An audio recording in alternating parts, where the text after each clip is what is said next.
Now on the history, one knew they were stealing America's most important secrets. Soviet armed forces after the Second World War would not have been in the big league had it not been for American technology. Just how deep did Soviet agents penetrate into the U.S. government? You know, as a former operative for the Soviet intelligence, I can't imagine myself bargaining with a U.S. congressman about payment, but they did it. The guilt or innocence of people like the Rosenbergs, Alger Hiss, had been debated for years. The hunt for communists in the 1950s was a frightening time in America. And now, new information from the KGB files lends credence to some of people's worst fears about the spies among us.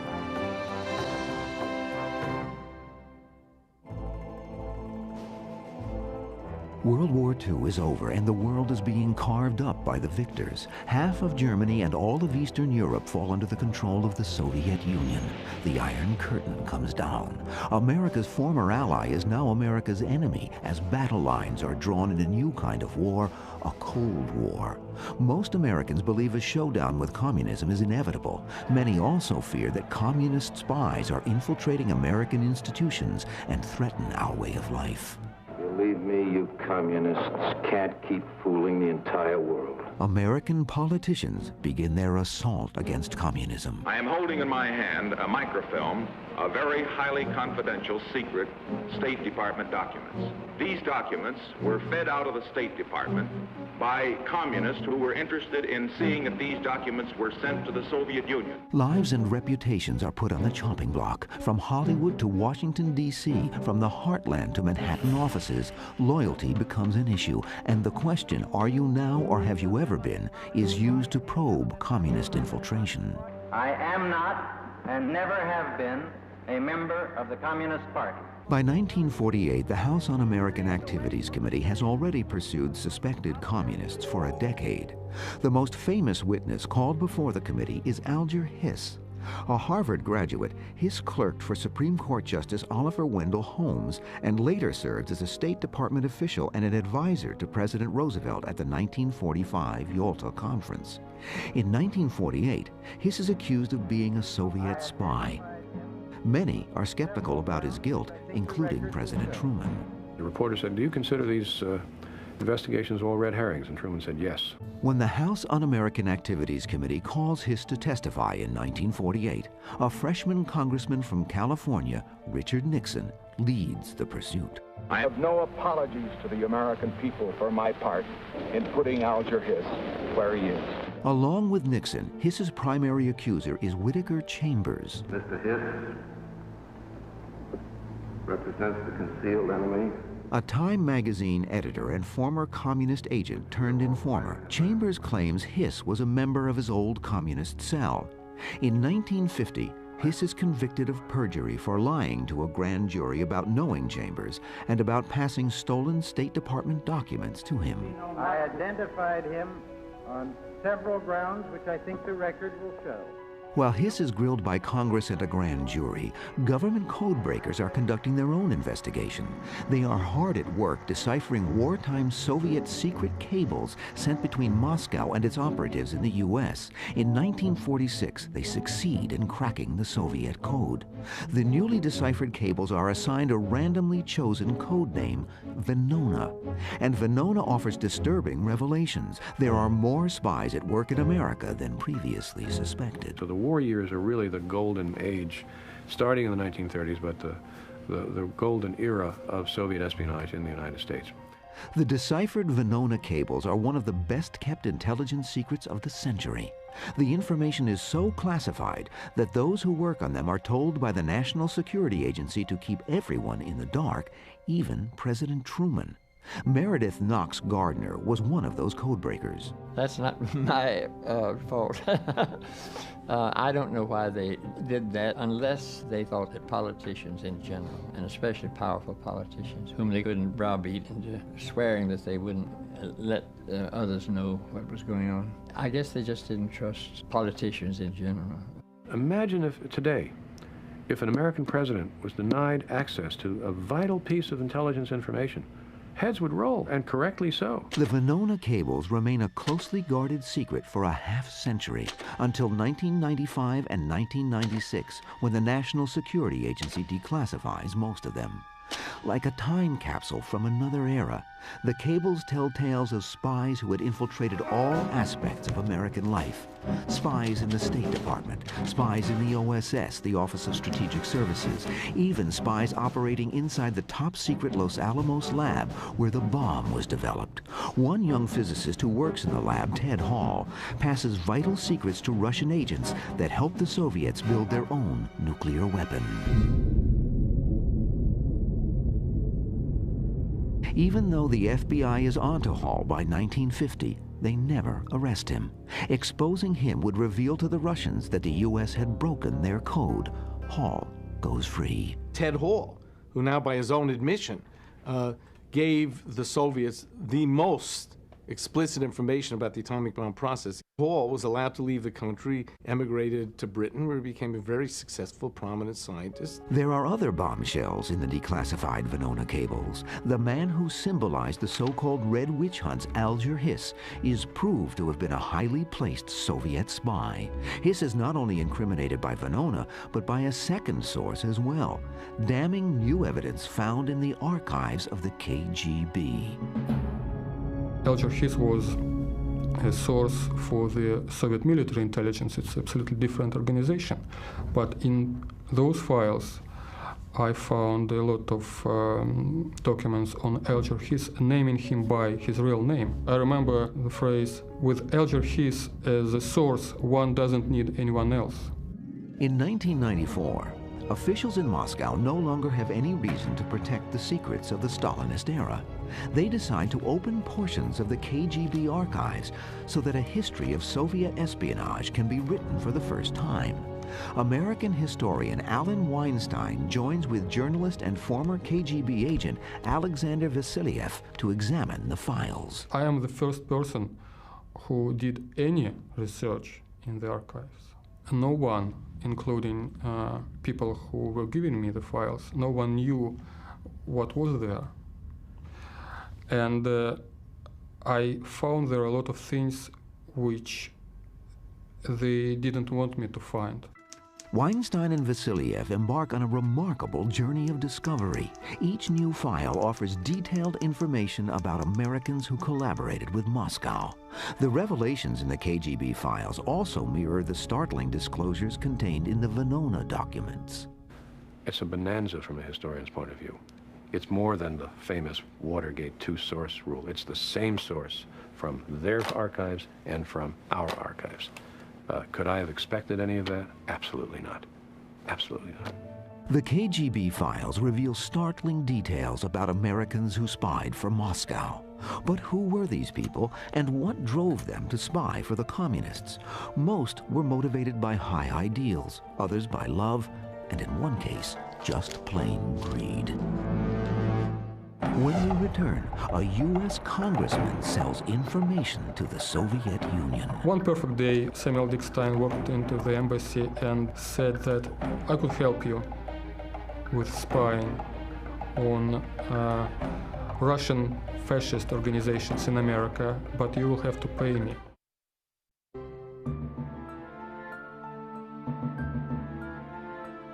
We go back to America in the 1930s.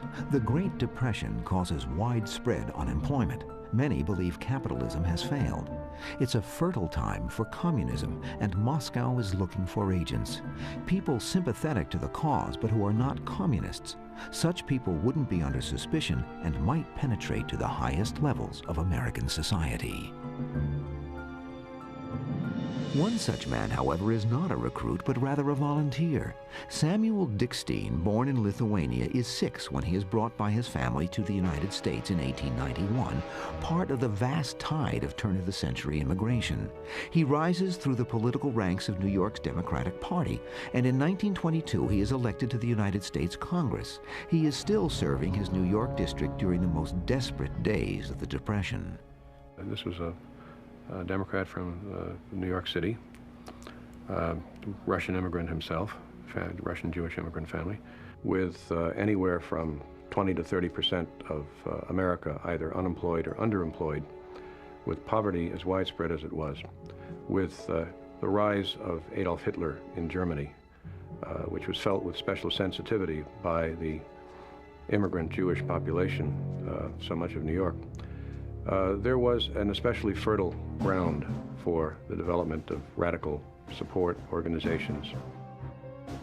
This is the world Congressman Dickstein comes from. His constituents are primarily immigrants, refugees from political strife in Europe, and by the mid-30s, the political strife they are escaping is primarily fascist.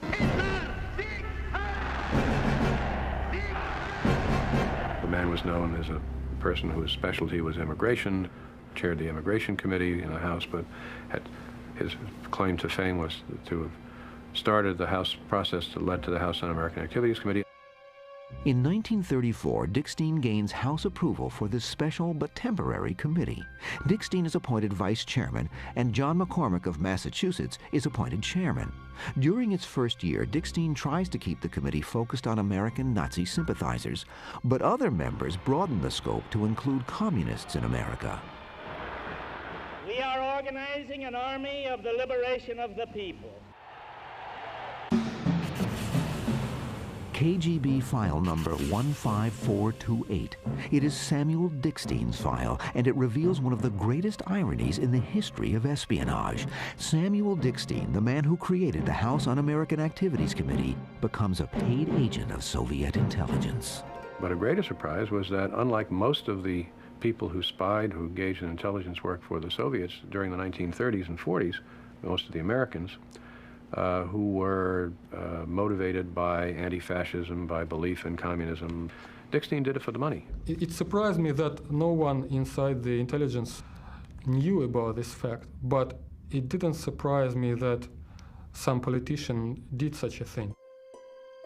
When former KGB agent Alexander Vasiliev first comes across Dickstein's file, he finds a description of an audacious, unscrupulous man who had one thing on his mind when he walked into the Soviet embassy in Washington, D.C. on December 20th, 1937.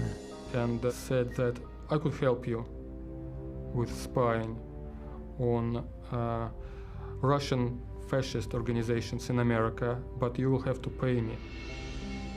And he was asking for $5,000 or $6,000 a month, and they began bargaining. You know, as a former operative of the Soviet intelligence, I can't imagine myself bargaining with a U.S. congressman about payment. But they did it, and they actually agreed on $1,250 a month. For that price, Representative Dickstein tries to provide anything the Soviets might be interested in. We have a list of various items he passed, which would have been including government internal budgets on how much the U.S. was spending on military issues. There are a whole bunch of government documents that he is supposed to have passed, according to the files.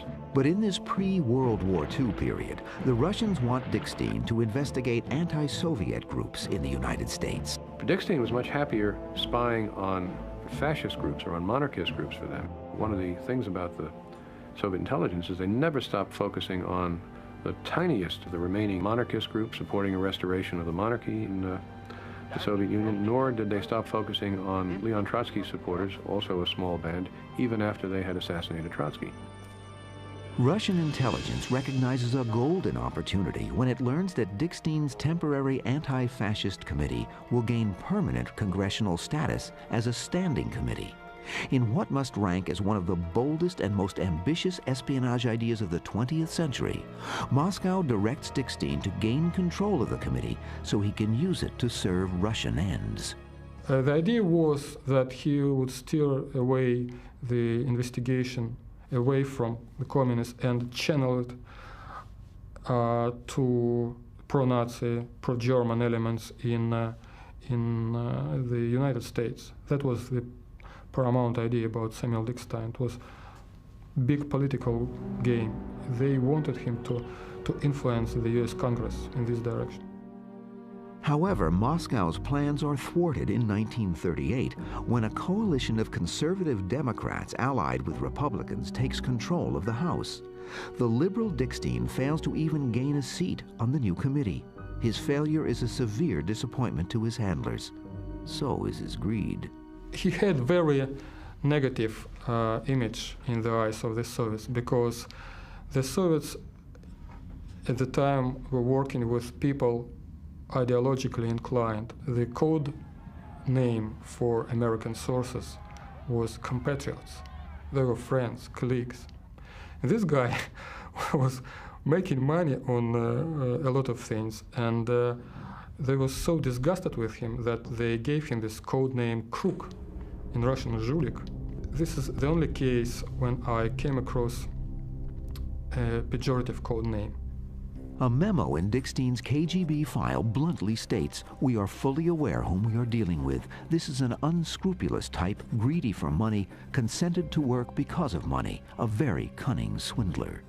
After a year and a half and payments worth today more than $130,000, the KGB is finally fed up and ends its relationship with Congressman Dickstein. In 1946, Dickstein retires from the Congress and is appointed to the New York Supreme Court. He dies 8 years later. No one ever suspects he was a paid Soviet spy until Weinstein and Vasiliev discover his file and reveal Dickstein's espionage in 1998.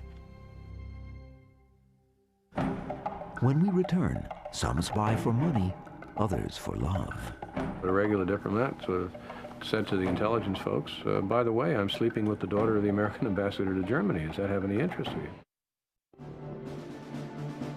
Between the two world wars, Stalin launches a ruthless campaign to transform the Russian economy and consolidate his power base.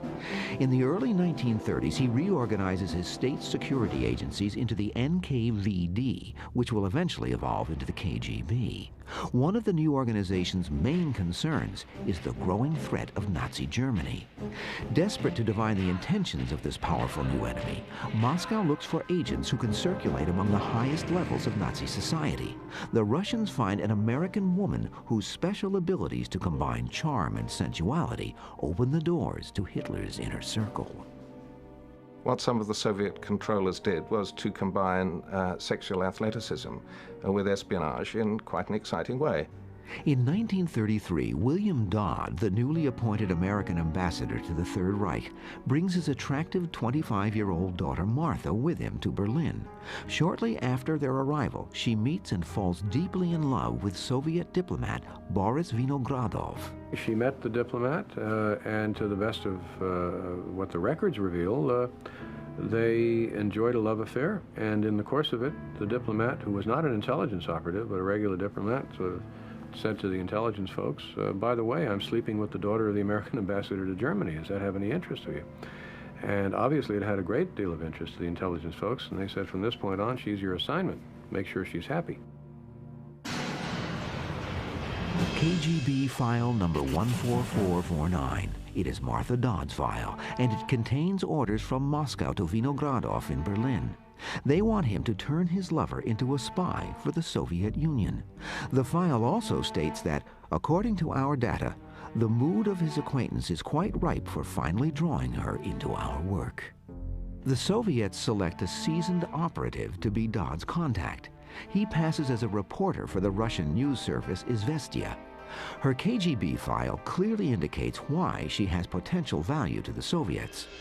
With the State Department's knowledge, Martha helps her father in his diplomatic work and is aware of all his affairs.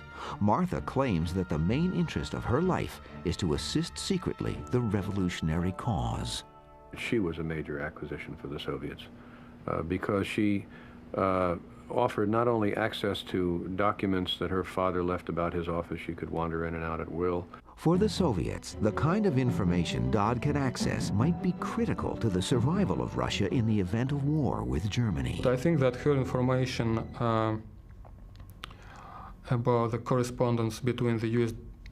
Embassy in Berlin and the State Department was very important, because in the late 30s, the Soviets were very concerned about by which road America would go in case of of a war between the Soviet Union and Nazi Germany. That's why all this diplomatic correspondence was extremely important.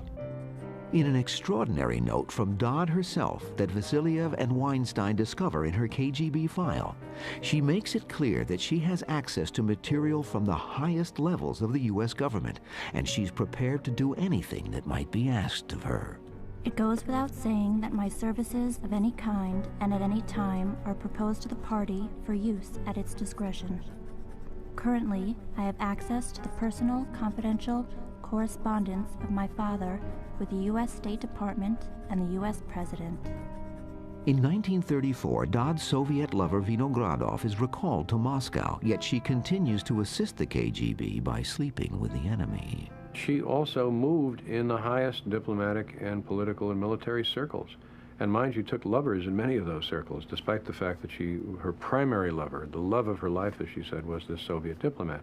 But that didn't stop her from moving about and leading a very energetic social life, let me put it that way. The long list of her lovers eventually includes German aristocracy, members of the Gestapo, and General Ernst Udet, second only to Hermann Goering in the German Air Force. Dodd supplies Moscow with remarkably valuable pillow talk, a stream of confidential data about German military units, tactics, and procedures. She forwards reports of Roosevelt's informal and private discussions about U.S. policy toward Poland, Japan, Germany, and Russia. She even offers to use her influence with her father and others to help the Soviets handpick her father's successor. According to Dodd's KGB file, her handlers take the extraordinary step of asking Stalin himself how she might best be used. By 1937, war is imminent and Dodd's days in Berlin are numbered. Yet she still yearns for Vinogradov, who has been transferred back again to Moscow. Desperately, Dodd flies to Moscow and presents a letter to her KGB contacts. I, Martha Dodd, U.S. citizen, have known Boris Vinogradov for 3 years in Berlin and other places, and we have agreed to ask official permission to marry. This letter on several pages went straight to Joseph Stalin, and Joseph Stalin himself took the decision to continue using her as a source. Moscow delays responding to Dodd's request. Late in 1937, her father resigns his post as ambassador and Martha reluctantly returns to America. Unknown to her, Vinogradov is arrested when Stalin purges his diplomatic corps of those he suspects are disloyal. Before Vinogradov is executed, the KGB forces him to write to Dodd as if nothing is amiss. Martha writes back, unaware that her lover is dead. What I like about Martha Dodd also is that in a conversation, she once said, "I have a weakness for the Russians. There is something in them." It's very flattering, isn't it?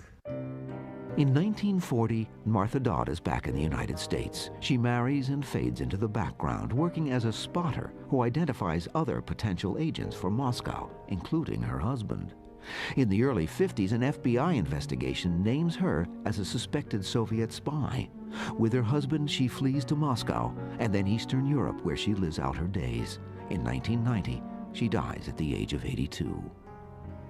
I think it's reasonable to think of Martha Dodd as an American Mata Hari to some extent, since, she did manage to combine sex and espionage in a personally fulfilling way, I think.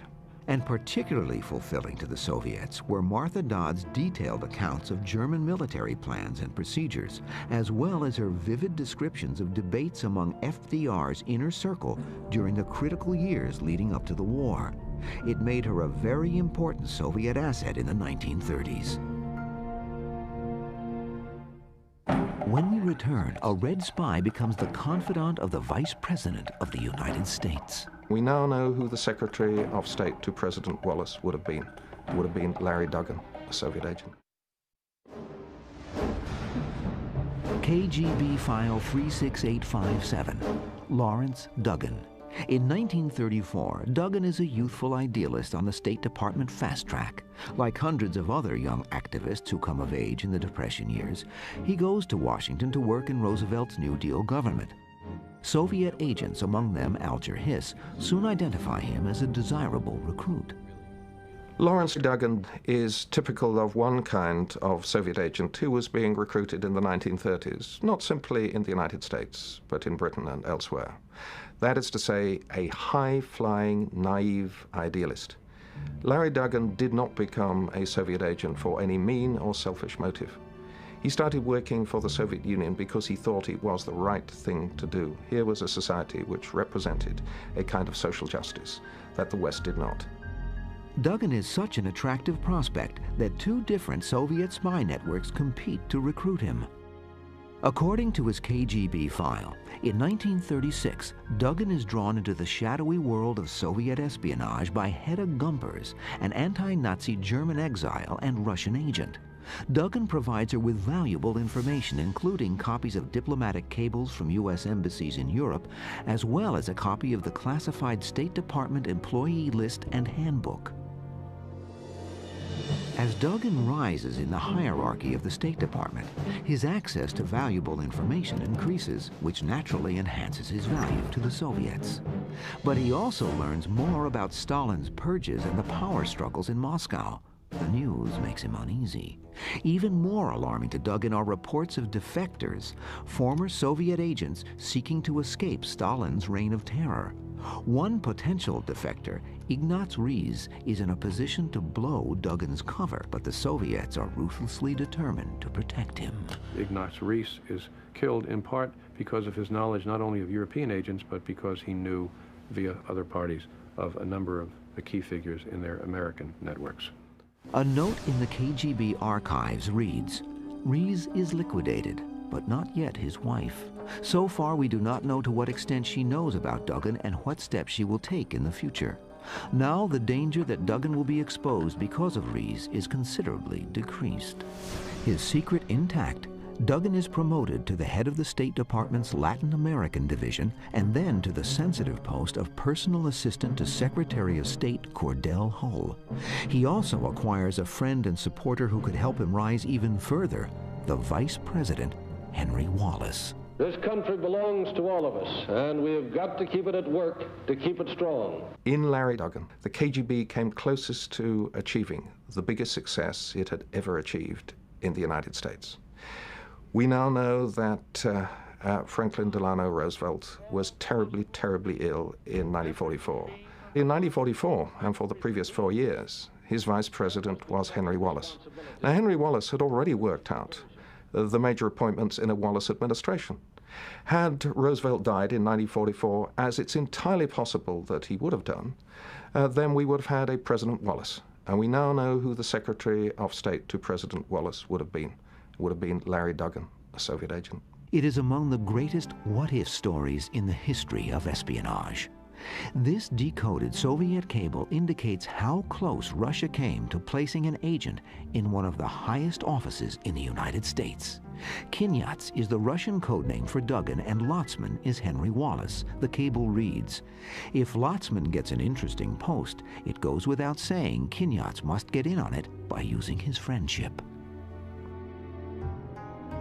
However, this scenario never unfolds, and Duggan's world begins to crumble when former Soviet agent Whittaker Chambers identifies Duggan as a secret communist to a State Department security official.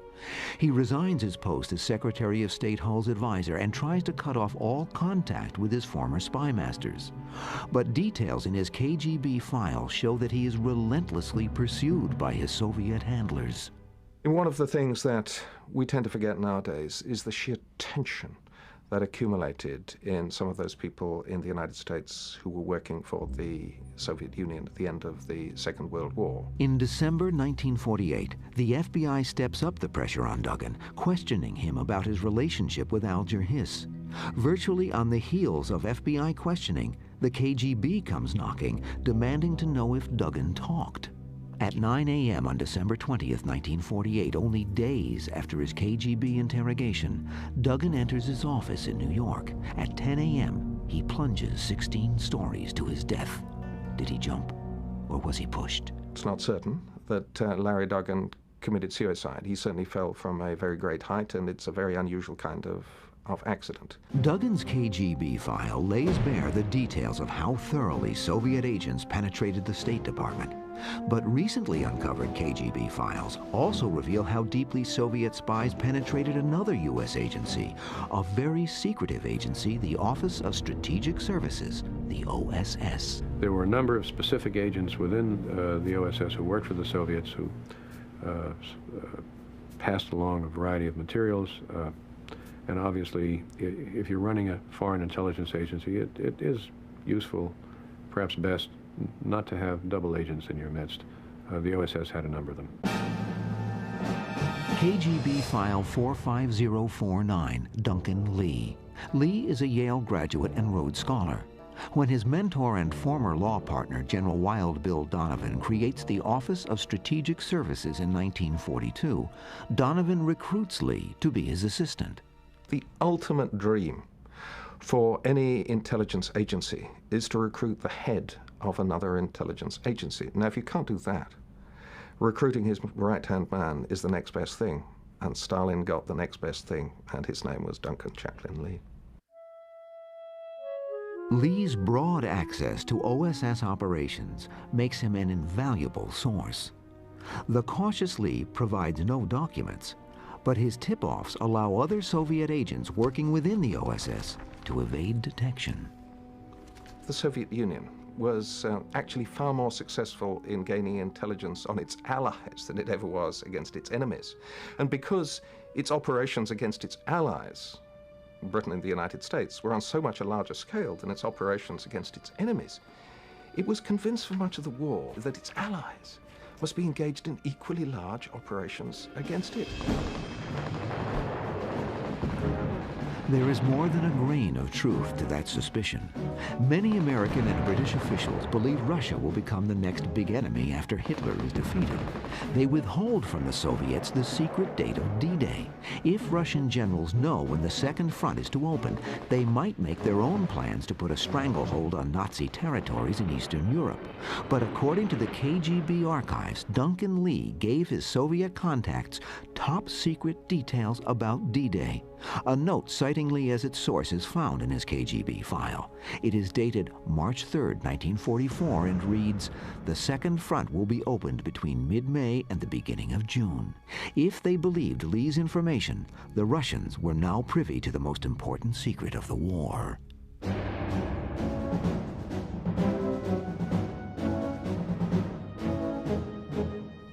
By 1944, Lee believes that he is losing his cover and suspects that American counter-espionage agents are closing in on him.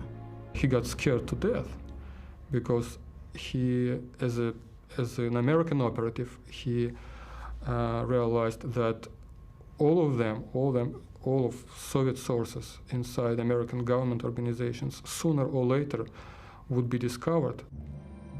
As the war draws to a close, many of those who worked for the Soviets in the 30s and early 40s now regret their actions. Lee is among them. He is haunted by the implications of his wartime contact with the Soviets. He severs all ties with Russian agents. In 1948, his worst fears are realized when he is identified along with Alger Hiss and Duggan as a suspected Soviet agent.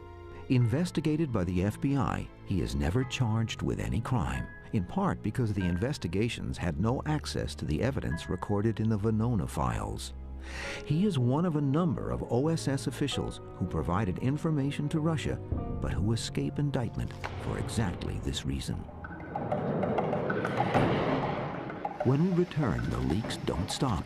An American gives the Soviets technology that changes the balance of power in Asia. Soviet armed forces after the Second World War would not have been in the big league had it not been for American technology.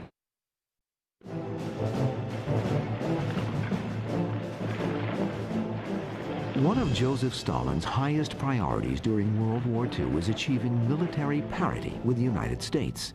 He realizes the fastest and easiest way to do this is by stealing the necessary technologies from America. America was a perfect place to steal military technologies. They were stealing everything from planes and tanks and ships to elevators in houses and even lipstick. They needed lipstick, so they stole it in America. The most important single secret that Soviet spies smuggle out of the U.S. are designs for an atomic bomb.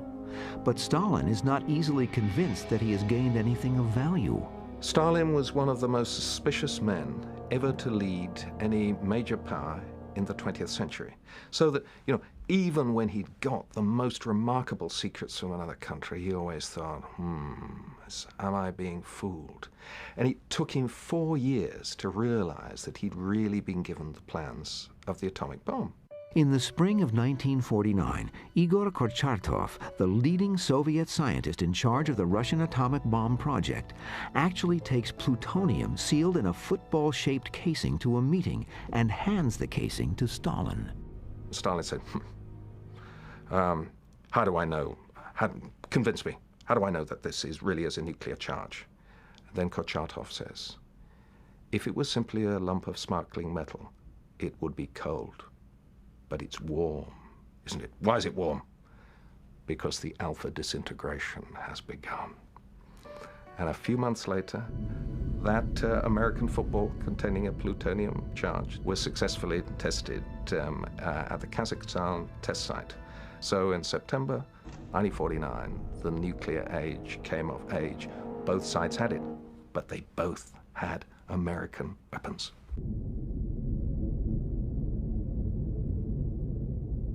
Some of the atomic secrets are stolen by a Los Alamos machinist recruited by Julius Rosenberg, who runs a Soviet spy ring. Rosenberg and his wife Ethel are executed for atomic espionage in 1953. It's tragically ironic that Julius Rosenberg should have been executed for one of his sidelines. What we now know is that the Rosenbergs, Julius Rosenberg, with some help from his wife Ethel, was running one of the biggest scientific and technological espionage networks in the history of the United States. One of the key links to the illegal transfer of American technology to the Soviets is William Pearl, who is also a member of the Rosenberg spy ring. In the mid-1930s, Pearl joins a branch of the Young Communist League while a student at the City College of New York. After earning his engineering degree, Pearl goes to work for the National Advisory Committee for Aeronautics, where he helps design streamlined aircraft bodies and revolutionary new propulsion systems for a futuristic new class of aircraft called jets. By then, he is also a Soviet agent. He was one of the principal architects of jet engines, and the prototype for the MiGs that were used by the Russians to fight in Korea during the Korean War were the designs given to them by William Pearl. On June 25, 1950, North Korea attacks South Korea. One of their most effective weapons is the Russian MiG-15, the Soviet Union's first jet fighter. The American-dominated United Nations forces engage the MiGs with propeller-driven fighters, but the MiGs are far superior, and the UN forces suffer heavy losses. Only when the U.S. Air Force begins deploying the Sabre, America's first jet fighter, does the balance of power shift in its favor. It will be decades before the world learns the ironic truth. The West was almost beaten by its own stolen technology. As a result, the war in Korea ends in a stalemate, in part thanks to William Pearl. What I think hasn't been realized until quite recently is that the first American atomic bomb is not the only thing, far from the only thing, in American weaponry that the KGB is providing the material to copy. Jet engine is another. Soviet armed forces after the Second World War would not have been in the big league had it not been for American technology. And they depended throughout the Cold War even more on American technology than they did on Soviet technology. It is 1960, and William Pearl's treasonous activities blow up on the world scene on May 1st. While flying at 60,000 feet over the Soviet Union in a U-2 spy plane, Air Force Captain Francis Gary Powers is shot down. Powers is captured and imprisoned, a major propaganda coup for the Soviets. But how was Powers' U-2 detected? with American-issue technology, radar. The radar used to spot and target Power's plane is based on plans stolen by Pearl and passed to Russia through the Rosenberg spy ring. If you just take atomic espionage and put together all the data they got from their collective spies, of which we now know there were certainly a good many, this enabled them to make progress years ahead of time. The files of the KGB reveal that the Soviet Union had indeed penetrated to the very heart of America's most hallowed institutions. The knowledge they gleaned and the technology that was stolen reshaped the world for most of the 20th century. To ex-KGB agent Alexander Vasilyev, the revelations in the files of the KGB offer human as well as historical insights. For me personally, it was important why they did it and how. From the professional point of view, how.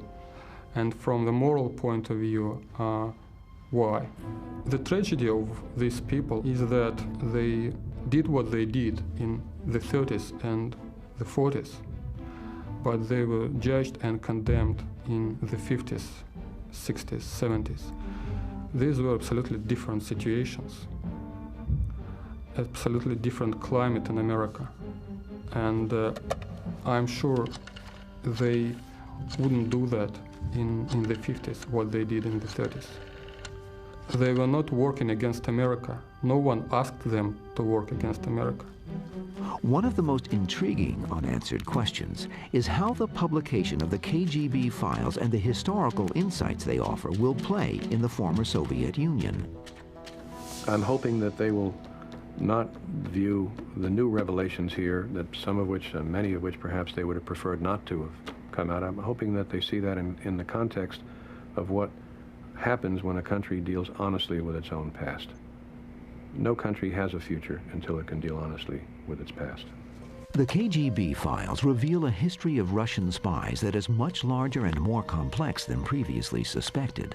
But the files also show that the great heyday of Soviet espionage in America had faded years before the Red Scare created a period of national paranoia. The revelations from the KGB archives are a bracing reminder that our familiar world, the shared past we thought we knew, is not fixed and unchanging. History, the KGB files remind us, may be as full of surprises and potential change as the future.